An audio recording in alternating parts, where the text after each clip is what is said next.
मध्य प्रदेश सहित देश के कई राज्यों में कोरोना ने जिस तरह फिर से दस्तक दी है, उससे सरकार और आमजन चिंता में है। और यही स्थिति रही तो एक बार फिर लंबे लॉकडाउन की तरफ जाना होगा। गुरुवार को मुख्यमंत्री ने नगरीय क्षेत्रों में शुक्रवार शाम 6 बजे से सोमवार सुबह 6 बजे तक लॉकडाउन का ऐलान कर दिया और प्रदेश के सागर, उज्जैन, इंदौर, खरगोन जैसे कई शहरों में ऑक्सीजन की कमी और इंजेक्शन की मारामारी जैसी खबरें भी सामने आई, जो सरकार के लिए एक बड़ी चुनौती है। और मुख्यमंत्री ने इस चुनौती को स्वीकार करते हुए गुजरात से लेकर केंद्र सरकार के सामने अपनी बात रखी। मध्य प्रदेश में सभी शहरों में शुक्रवार को शाम को 6 बजे से लेके शनिवार, इतवार और सोमवार के सवेरे 6 बजे तक शहरी क्षेत्र बंद रहेंगे, लॉकडाउन रहेगा। हमने ये फैसला किया है कि संख्या बिस्तरों की 1 लाख बढ़ा के की जाएगी। इनमें से कुछ कोविड केयर सेंटर में होंगे, जो हर एक जिले में एक प्रारंभ करने का फैसला ले लिया गया है। जहां प्राइवेट सेक्टर में हमको बिस्तर मिल रहे हैं, वो भी सरकार ले रही है कि जहां जहां हो सकते हैं वहां प्राइवेट अस्पतालों की क्षमता का उपयोग भी सरकार करेगी। ऑक्सीजन की सप्लाई का कोई संकट नहीं है, व्यवस्था यथासंभव बना रहे हैं। गुजरात भी मेरी बात हुई है, केंद्र सरकार से भी मेरी बात हुई है। भिलाई से हमको अतिरिक्त ऑक्सीजन मिलना प्रारंभ हो गई है। इंजेक्शन जिसकी कमी है तो वो हम खरीद रहे हैं। कोरोना की दूसरी लहर भयावह है, जिसके संकेत भी साफ दिखाई दे रहे हैं। सरकार अपनी तैयारियों की बात कह रही है, लेकिन विपक्ष को इसमें कई खामियां नजर आ रही हैं। और चुनावी सभा से लेकर हर जगह कांग्रेस इसकी चर्चा करने में पीछे नहीं है। आज ये चुनाव हो रहा है कोरोना की महामारी में। कोरोना का क्या हाल है पूरे प्रदेश में। और शिवराज सिंह तो कल बैठ गए भोपाल में, कहते हैं मैं तो मास्क सबको पहनाऊंगा, पर अस्पताल में डॉक्टर नहीं पहुंचाऊंगा, अस्पताल में दवाई नहीं पहुंचाऊंगा। मैं मिंटो हॉल में भोपाल में बैठ गए। ये शिवराज सिंह जी का नाटक पहचान। सरकार की नई गाइडलाइन सामने है, जिसका पालन सभी को करना होगा। लेकिन प्रदेश की जो स्थिति है, उससे लगता है कि आने वाले दिनों में सरकार सख्ती तो दिखाएगी, पर तैयारी कितनी कर पाएगी, ये एक बड़ा सवाल है। Bureau report, IND 24।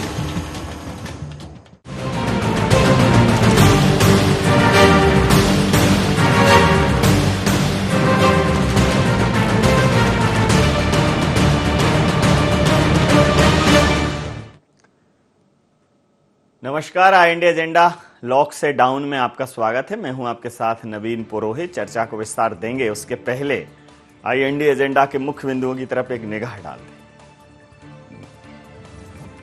क्या लॉकडाउन से कंट्रोल होगा कोरोना? क्या लोगों की लापरवाही की वजह से बढ़ी कोरोना की रफ्तार? बढ़ते कोरोना संक्रमण को कैसे रोकेगी सरकार? कोरोना को लेकर सरकार पर विपक्ष द्वारा लगाए गए आरोपों में कितना दम? इन्हीं सवालों के साथ चर्चा में आप सबका पुनः स्वागत है। पूरा विश्व और पूरा देश और अब प्रदेश कोरोना की महामारी की चपेट में है।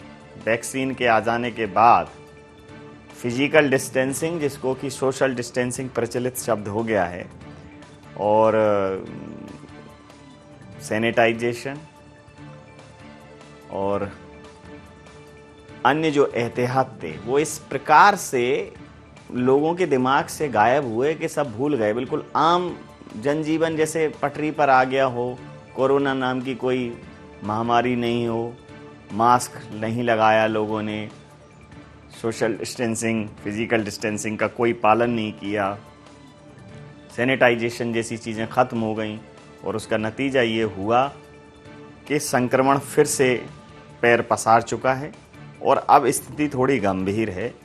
एक तरीके से देखा जाए तो अब जो संक्रमण है वो कम्युनिटी, कहीं ना कहीं कम्युनिटी स्प्रेडिंग मूवमेंट में है।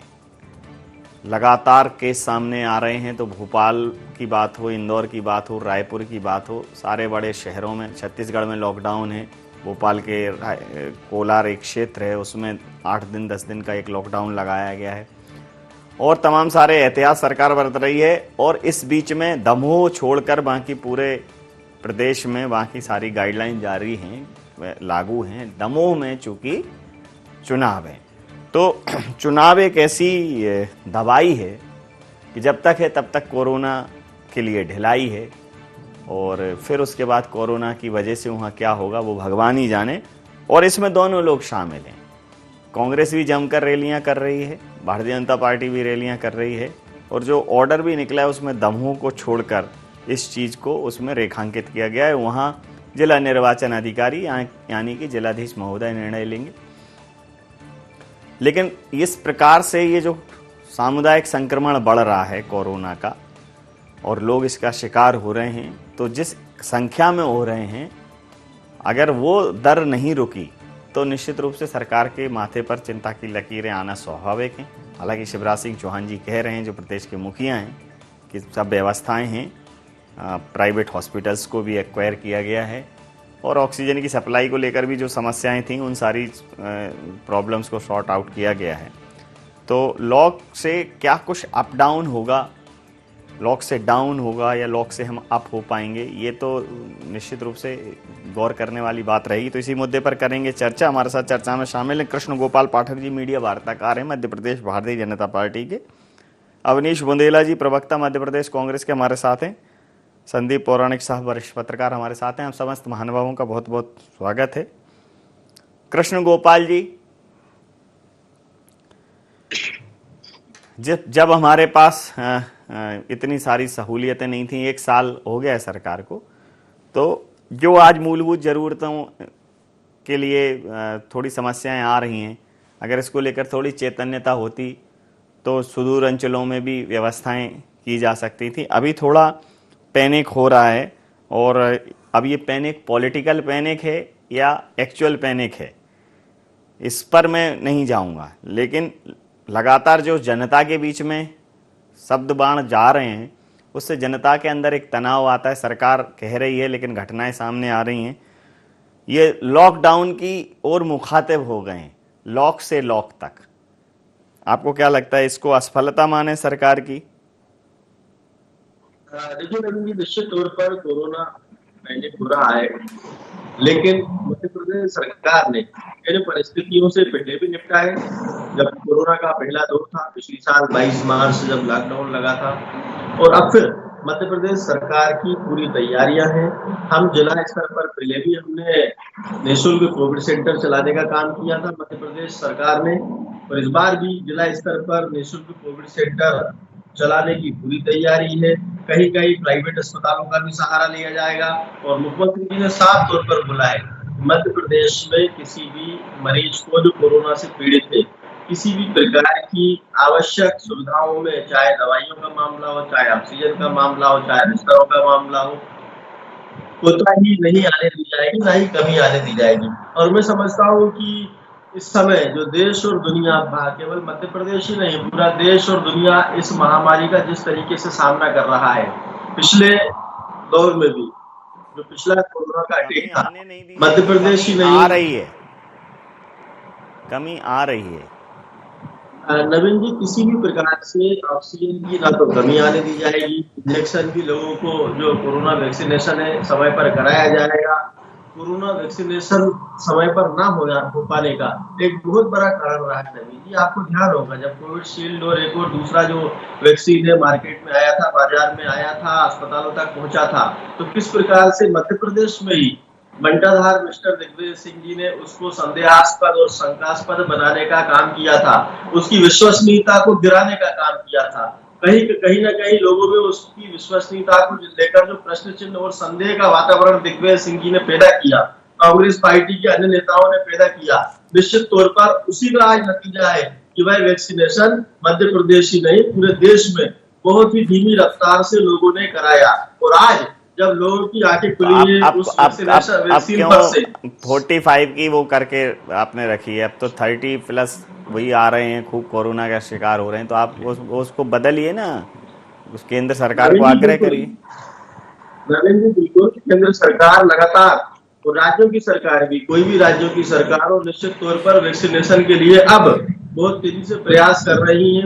मैं फिर से बोलना चाहूंगा, अगर उस दौर में दिग्विजय सिंह जी एक कंपनी ने, चलिए समझ लेता हूँ, हालांकि वैक्सीनेशन को संदेहास्पद और चर्चा का काम न किया होता तो आज देश में यह स्थिति, भयावह स्थिति ना आती, क्योंकि वैक्सीनेशन लोग समय पर करा चुके होते। अवनीश जी, आप सवाल तो उठा रहे हैं, लेकिन वो बिल्कुल वो पिंजरे में जो तोता बंद होता है, शिकारी जाल फैलाता, जाल में फंसना नहीं चाहिए। प्रचार प्रसार आप भी खूब कर रहे हैं दमोह में। नवीन जी, सबसे पहले तो मैं एक सकारात्मक रूप से जो वीकली लॉकडाउन लगाया गया है और जो कुछ गाइडलाइन मास्क की जारी की, मैं उसका समर्थन करता हूं। देखिए, राजनीति अलग बात है, लेकिन हाँ, कोरोना का और कोई इलाज नहीं है। सोशल डिस्टेंसिंग, मास्क पहनना और कुछ हद तक लॉकडाउन लगाना इलाज है। लेकिन हाँ, मैं अपने मित्र की नकारात्मक बात सुन के नवीन जी बड़ा हैरत में हूं कि आपने प्रश्न किया था कि भाई ऑक्सीजन की कमी क्यों हो रही है, रेमडेसिविर इंजेक्शन की कमी क्यों हो रही है, वैक्सीन की कमी क्यों हो रही है, मतलब वो पहुंच गया सीधे दिग्विजय सिंह पर। नवीन जी, आपको नहीं लगता कि राजनीति में इतना नीचा स्तर नहीं गिरना चाहिए? आज जब बात प्राणों की हो रही, जब कोरोना जैसी वैक्सीन पर, कोरोना जैसी महामारी पर हम चर्चा करने बैठे हैं, आप मिस्टर बंटा ढार उसके ऊपर, मतलब आपको शर्म आनी चाहिए। अगर आप कह रहे हैं कि उनकी कहने से वैक्सीन नहीं लग पाई, तो मतलब फिर आप इस्तीफा दे दो, आपके मोदी जी इस्तीफा दे, फिर दिग्विजय सिंह जी ज्यादा इफेक्टिव है, फिर तो आप इस्तीफा दो, आपकी सरकार इस्तीफा दे।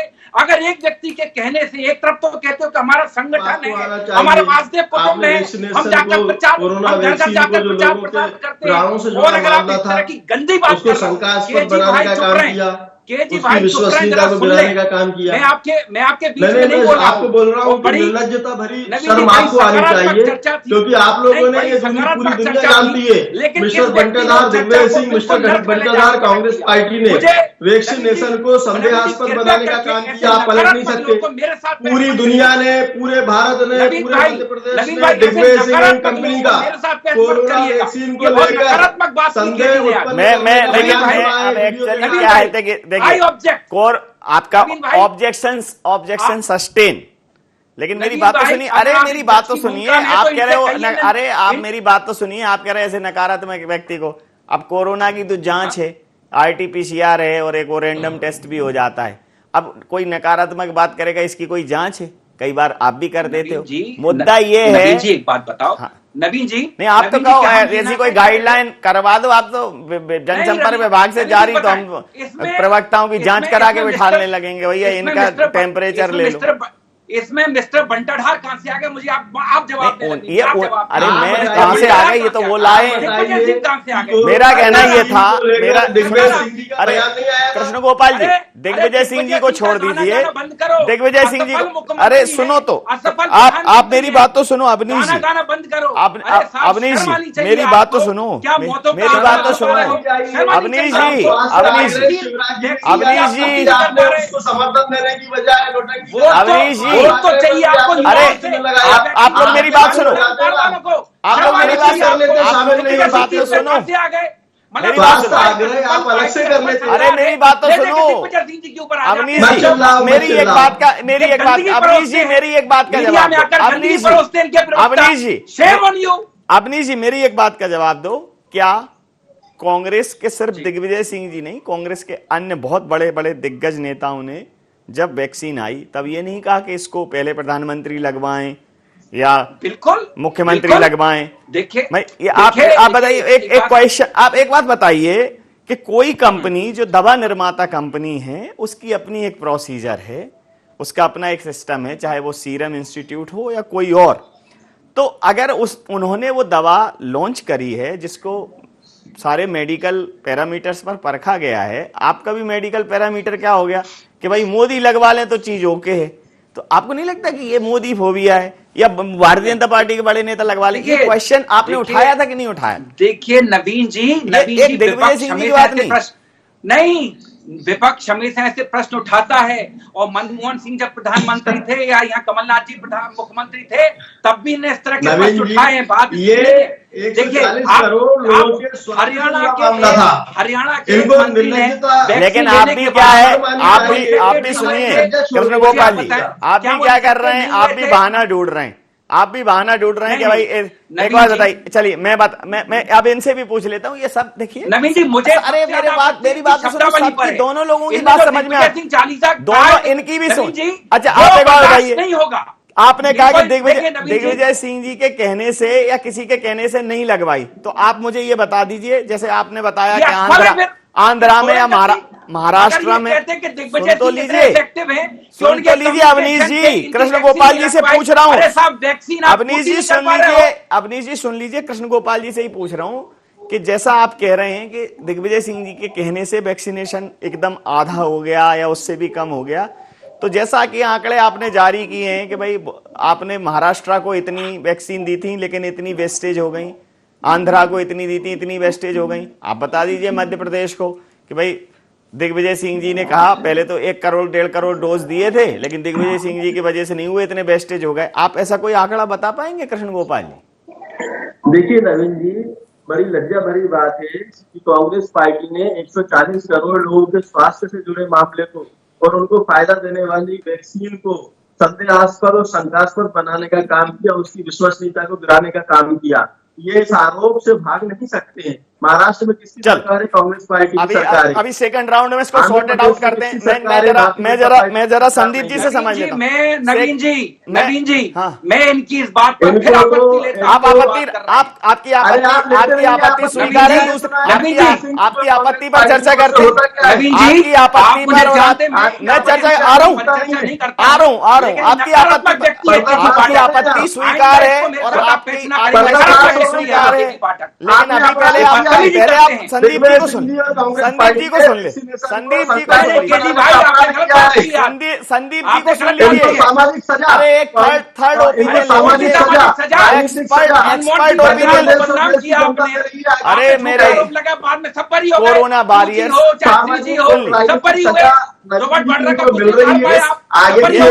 ये संक्रमण का 5 साल से मुझे तो कोई इलाज मिला नहीं है, मेरे को मिल जाए तो मैं तो वैक्सीनेशन कर ही दूं जबरदस्ती, मैं सीरियस बोल रहा हूं, लेकिन अब नहीं है इलाज। वैसे ही देश में आजादी अभिव्यक्ति की तमाम प्रश्न। अरे ये जरा संदीप जी से मैं आ रहा हूं ना आपके पास, संदीप जी से सुन ले। तो संदीप जी, आपने दोनों लोगों को सुना, बड़े अपने अपने पक्ष विपक्ष की बात है, लेकिन जिस प्रकार की परिस्थितियां हैं, जिस प्रकार के प्रयास हैं, मैं आपसे ही एक निष्पक्ष आकलन चाहूंगा। क्या आप ज्यादा पूछने की जरूरत नहीं है। नवीन जी, भयावह स्थिति से कोई नहीं नकार सकता, देश के अन्य हिस्सों के साथ मध्य प्रदेश में भी। लेकिन दुर्भाग्य है कि दोनों राजनीतिक दलों के प्रवक्ता व्यवस्थाओं को लेकर कोई बात नहीं कर रहे, उनका अपना राजनीतिक एजेंडा है। इस प्रदेश के लोग ये सुन रहे होंगे तो लग रहा होगा कि राजनीति की बात होने लगी, दिग्विजय सिंह की बात होने लगी, तमाम वैक्सीनेशन को लेकर बात होने लगी।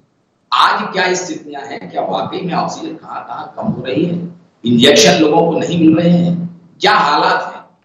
इसका निष्पक्ष विवेचन दोनों ही राजनीतिक दलों को करना चाहिए, मेरा मानना है। वर्तमान में मध्य प्रदेश के लगभग हर हिस्से में समस्या तो है, उसे कोई नहीं नकार सकता। सरकार कह रही है कि हमने व्यवस्थाएं की हैं, आगे हम व्यवस्थाएं करेंगे, लेकिन नवीन जी, हम 3 महीने पहले अगर चले जाएं तो 3 महीने पहले कोरोना बहुत धीमी गति में आ गया था। सरकारों ने यहां चूक कर दी। मुझे ऐसा लगता है कि सरकारों को यह अंदेशा नहीं था कि कोरोना की दूसरी लहर आएगी। क्या जो तैयारियां आज हो रही हैं देश में, चाहे मध्य प्रदेश में, क्या ये तैयारियां जनवरी से लेकर मार्च के बीच नहीं हो सकती? इसका भी विश्लेषण किया जाना चाहिए, और क्यों नहीं हुई इसका भी जवाब सरकार को और विपक्ष को देना चाहिए। उन्होंने क्या किया है इसके लिए? विधानसभा के भी सत्र हुए, क्या उन्होंने कोरोना की स्थिति को लेकर कोई चर्चा की? अगर लहर कम पड़ गई थी तो क्या आकलन भी नहीं था हमारा? और मध्य प्रदेश की स्थितियां जो हैं, आप किसी भी इलाके में चले जाइए, परेशान लोग हैं, इसे नहीं नकारा जा सकता। सरकार की बड़ी जिम्मेदारी है कि वो व्यवस्थाओं को दुरुस्त करे, नहीं तो आने वाले समय में स्थितियां भयावह हो सकती हैं। लॉकडाउन एक बेहतर कदम है, उसे किसी हद तक रोका जा सकता है। लॉकडाउन और ये से कदम का स्वागत, लॉकडाउन से एक स्पेस मिलता है आपको व्यवस्थाएं जुटाने में, लेकिन आपके पास तो पूरे साल भर से लॉकडाउन ही था।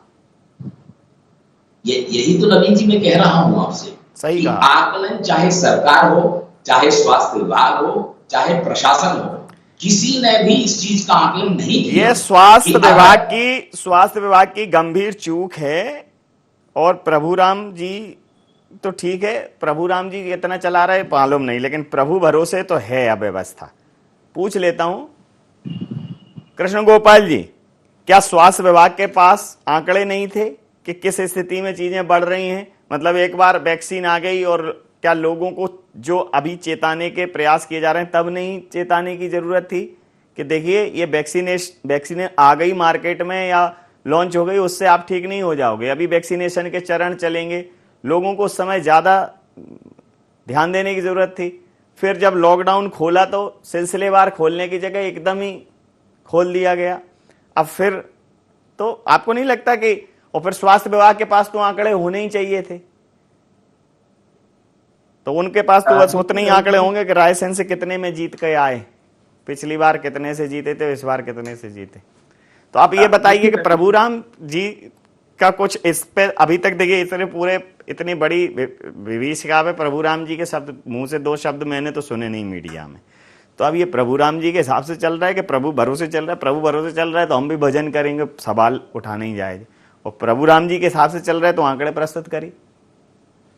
देखिए नवीन जी, मुख्यमंत्री जी और स्वास्थ्य मंत्री जी के साथ पूरी सरकार और पूरा सिस्टम मध्य प्रदेश शासन प्रशासन का कोरोना महामारी के लिए व्यवस्थाएं जुटाने का और बनाने का लगातार प्रयास करता रहा है। अरे ये डाइल्यूट हो जाता है ना जब आप उसको सामूहिक कर देते हैं। विभाग एक, जिम्मेदारी एक, उसकी व्यवस्थाओं के लिए बजट एक। अब आप सबकी जिम्मेदारी तो भाई सब फिर तो सबकी है, सामाजिक संस्थाओं की भी है, मीडिया की भी है, सबकी है। लेकिन एक इंडिविजुअली जिस विभाग के लिए ये विभाग के जिम्मे ये व्यवस्थाएं हैं, उसकी अपनी रिस्पॉन्सिबिलिटी ज्यादा है, उसकी कहीं भी सक्रियता नहीं दिखी।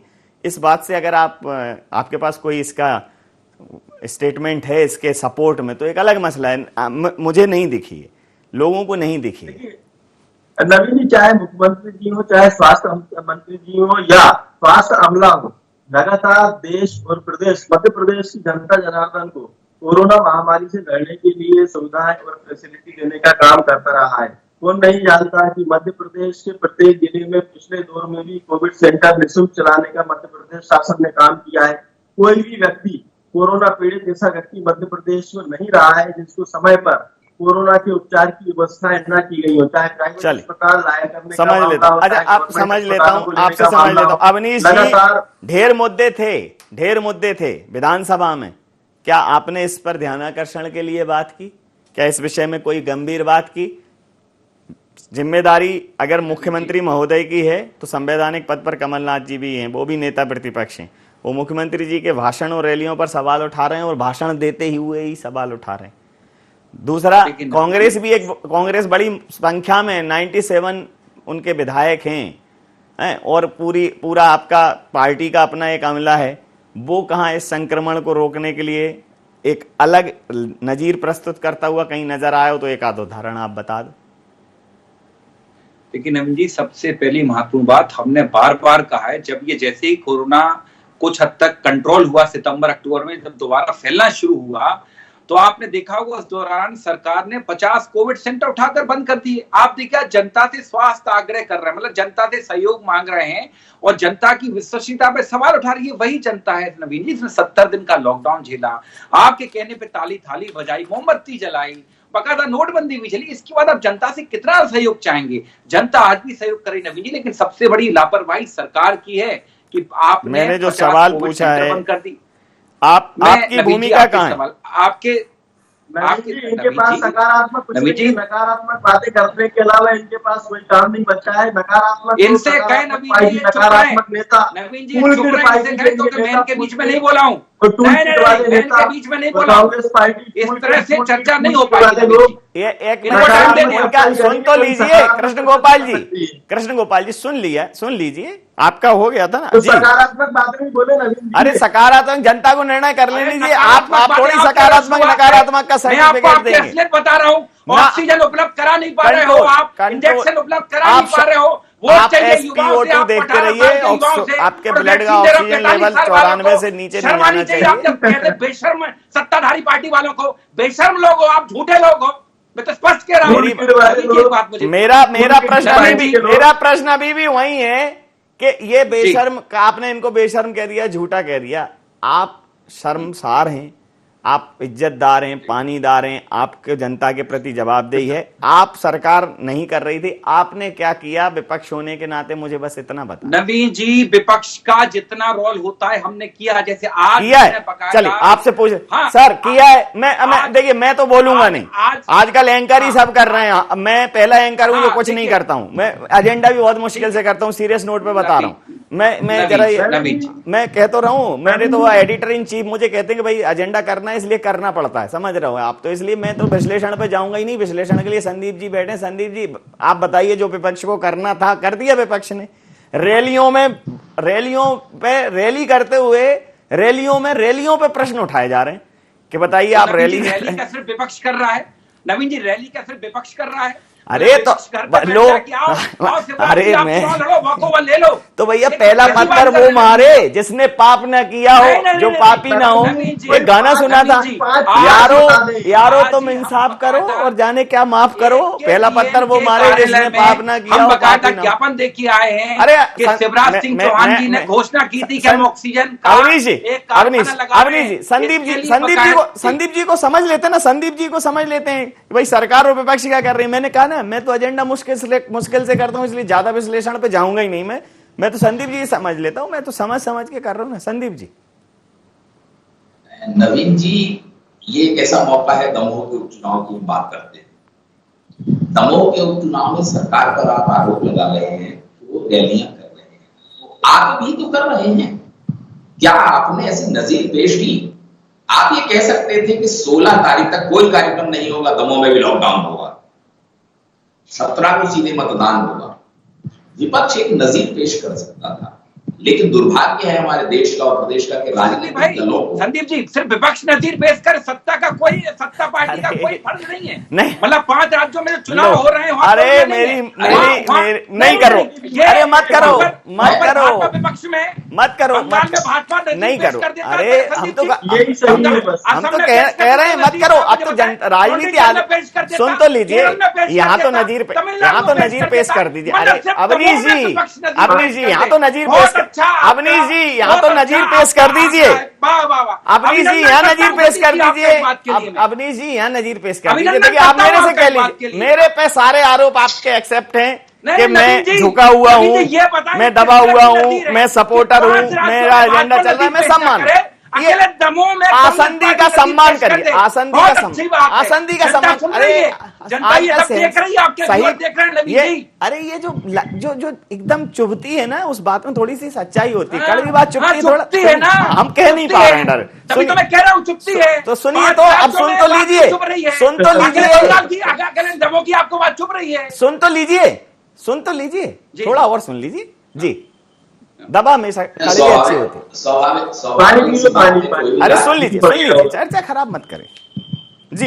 कोई भी राजनीतिक दल हो, अगर उन पर आप सवाल उठाएंगे तो वो आप पर ही सवाल उठाने लगेंगे, परंपरा हो गई है। अब सुन लीजिए, अवनीश जी कम से कम यहाँ आसंदी का आप मेरे से बोल लीजिएगा। ये था, आप सुन लीजिए, वरिष्ठ व्यक्तियों का सुन लिया करिए। आपके लिहाज का नहीं होगा मत करिए, पब्लिक समझ लेगी कि आप ठीक बोल रहे हैं, नहीं बोल रहे हैं। कुछ जनता पे छोड़िए ना, पब्लिक तो समझ रही नवीन जी। अरे तो समझने दीजिए ना, समझने दीजिए। आपके हिसाब से नहीं होगा, जनता का वो समझ में आएगा कि ये ठीक बोल रहे हैं, नहीं बोल रहे हैं, समझने तो दीजिए जी। संदीप जी देखिए नवीन जी, सत्ता में बीजेपी है, व्यवस्थाएं गड़बड़ होंगी, कमियां होंगी, उस पर सवाल उठेंगे। विपक्ष को मेरा अपना नजरिया यह है कि जब मौका मिले तो विपक्ष को भी नजीर पेश करनी चाहिए। राजनीति में आप कैसे अपने को प्रेजेंट करेंगे कि हम बेहतर हैं, हमारा नजरिया अलग है। सत्ता तो गड़बड़ी कर रहा है, गलतियां कर रहा है, चूक कर रहा है, सब कर रहा है, लेकिन विपक्ष की भी तो जिम्मेदारी है। बिल्कुल ठीक है आपने। समय सीमा के अंतिम चरण में बहुत माफी के साथ मैं ये चर्चा यहां समाप्त करता हूं। आप समस्त महानुभावों का बहुत बहुत धन्यवाद, बहुत बहुत आभार। तो आज राजनीति का एक नया फॉर्मूला, तू चोर तो मैं भी चोर, तू बड़ा चोर तो मैं छोटा चोर, ना तेरा चोर ना मेरा चोर। लेकिन इस कार्यक्रम का ये छोर है, इस आखिरी छोर तक हम आ गए। हमें तुम्हारी मर्यादा का, समय का, सबका ख्याल रखना पड़ेगा। नमस्कार।